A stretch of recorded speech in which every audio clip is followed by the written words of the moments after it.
Constructing a perspective grid, this is number 2. It's just to show you a couple things to finish off that grid in number 1. And then also a couple things that you'll need to know about starting the grid. Well, I could have done that at the beginning, but I wanted to get right into the grid. So let's get started here. So here's what I completed in video number 1. And what I don't have is the grid on the side walls. This is very simple to do. I could have done it in the first one, but the YouTube limits the amount of time on free video. So you've got these points along the side wall. So all you need to do is project those straight up parallel to the side of the wall right here. You'll have 3 points. You know what I like about using a clear ruler is it allows me to line things up. I can see the line that's behind it to keep things parallel. It's just my own personal preference instead of a steel ruler. Now you could construct this grid all the way around just by where this point hits here, here, and here on the ceiling line. I can go straight across. I'm not going to do that because you can kind of visualize that yourself, but I could go straight across. You're going to have 3 more points here. You can make sure that those line up with these 3 points.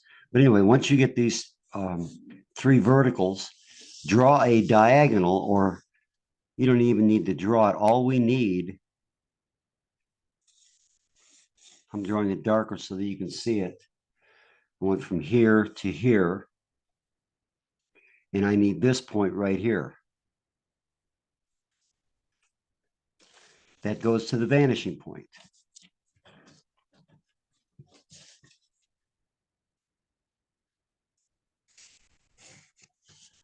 Okay. That diagonal also goes through. Now, this just happens to coincide with the horizon line. That's just a coincidence. Okay.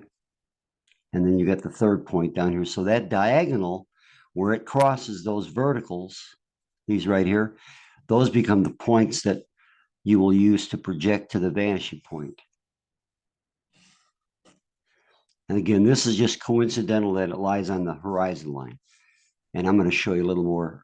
So this grid line actually coincides coincidentally with the horizon line. That's just a coincidence. So you could put a grid all the way around on this if you want. You could even extend that grid to the back wall just by running these through. That horizon line, like I said, is coincident with the grid line, and then these would go straight up. Okay. So that would be how you could complete the entire grid. Okay. Now let me back up and say you're starting out from scratch. I'm just going to sketch this freehand and show you a couple different options. So say you've got a back wall, and I'm not going to draw the grid, but or the wall that's closest to you in this grid. You know, standard procedures to put for an interior is put the horizon line at eye level. If this is 8 feet, then the eye level will be approximately 5.5, 6 feet. You will see the room as it looks if you were standing there. If you want to create more of a dramatic view, or maybe you've got a cathedral ceiling, or you want to show some feature, maybe you got some beams going across the ceiling. Well, then if you put the eye level down here as if you're sitting on the floor looking up, that would give you a view that as if you're looking up at the ceiling. And I'll show you how that would look just by sketching a rough interior here. You'll see more of the ceiling. The lower you put the horizon line, the more of the ceiling you'll see. The higher the horizon line, the more of the floor you see, because you'll be looking down on it. So this is kind of the view you'd have. You can see by the angles you're seeing more of the ceiling than the floor. And you can see the difference. All I have to do is flip this over. And if the horizon line were closer to the ceiling, it exposes more of the floor. Okay. So that's just something to keep in mind when you sketch interiors, depending on where you put the horizon line. Another alternative, here's a back wall. And let's say we put the horizon at eye level. Actually, the horizon is the eye level. Now, the location of the vanishing point will determine what wall you see more of. Let's say that in this interior, there's more things going on this wall over here, cabinets, whatever. Well, then you put the vanishing point way over here. Wherever you put the vanishing point, you'll see more of the opposite wall. And I'll sketch that and show you. So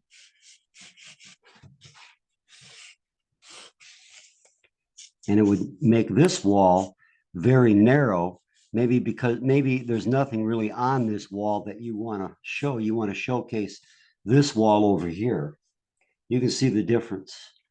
You know, I could put it on that side, but you'd end up with the same result, just flip-flopped. So when you sketch an interior, and this location of this vanishing point is actually where you are standing in the room. Let me draw a floor plan of this room. Here's the room right here, and you're standing in this case right here. Make an adjustment here. Okay. So in this sketch that I made, you would be standing right about here. See the distance between you and the wall? That's what this represents. The vanishing point is also, with interiors, it's also the location of the viewer. If the vanishing point were in the middle of the room, that means you'd be standing right about, this way. You're looking into the room this way. If you're in the middle of the room, the vanishing point would be in the middle of the horizon line, right about here. If the vanishing point were over here, then your location in the room would be over here someplace. And you can see that tells you the distance you are from the side wall. So that's something you visualize. So if you sketch an interior and you're almost up against one wall, make the vanishing point very close to that wall. And that'll give you pretty much almost a photographic geometry showing that room. Okay. For a very, one last example, for a very dramatic perspective, if you put the vanishing point almost right on this wall down in this corner, that means that you're almost laying on the floor, almost up against that wall. So your horizon line is way down here. And that would give you a very dramatic perspective. And sometimes that's very effective. So you'd see a lot of this wall over here. Maybe you've got some pictures on the wall that you really want to show. These are going to the vanishing point. Whereas this wall, maybe there's nothing really there. So you want to really focus or showcase this wall over here. And you see a lot of the ceiling. Maybe you've got some beams coming down and you want to really showcase those.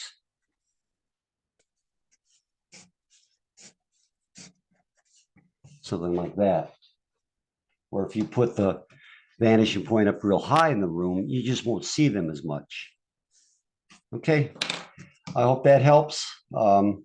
Sketching interiors, what I found over the years is that using one-point perspective is much easier to show interiors. It's much easier to sketch. And here's one last thing that I probably could have done at the very outset. But when you're sketching an interior, I should have had a photograph, but I think I'll be able to show you without it. The first thing I do, if I'm looking in a room, I draw the back wall. I've got another video that kind of shows this too. I draw the back wall. in the proportions, the height to the width.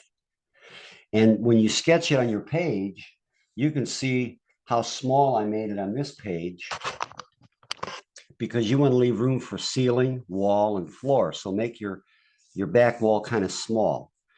The next thing you want to do is use the clock method. You're going to visualize as you look at the photograph or the scene that you're looking at, visualize a clock around this corner right here. And then lay your pencil at 3 o'clock and 9 o'clock. I'm going to draw that a little bit darker.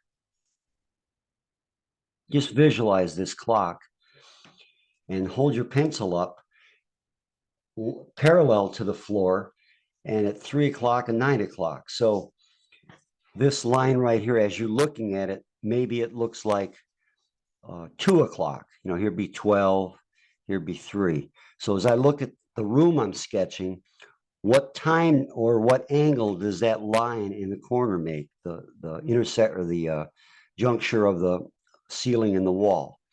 You know, to me, it looks like about 1:30. Okay, so that's what I would draw.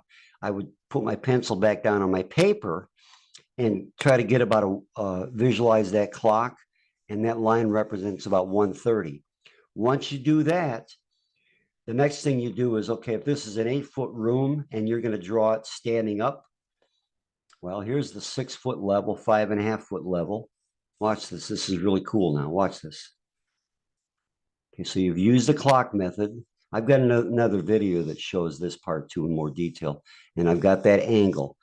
And then here's my eye level because that's how tall I am, 5.5 feet, 6 feet.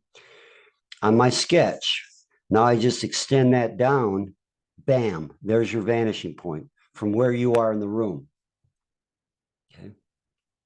Now, if you're standing over more closely to this wall, that vanishing point and this angle will be different. It may come more like this and give you a vanishing point over here. So this vanishing point will locate, this is where you are in the room.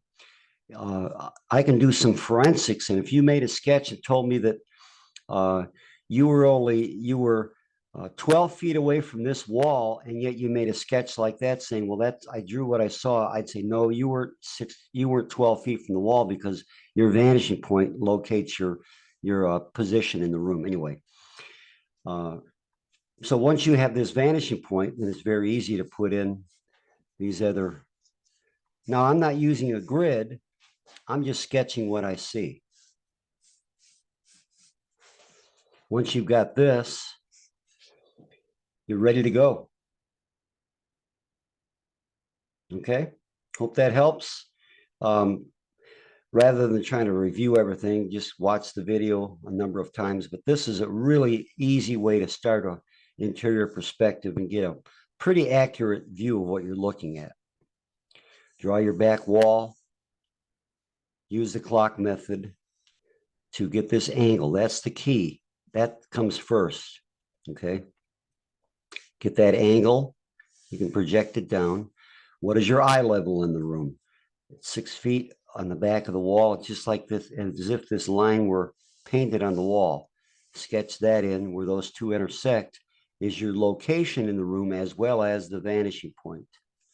And then from that point, you sketch in these angles for the wall and the floor. Okay. Okay, that should do it. Hope that helps. Thanks for watching. Keep sketching.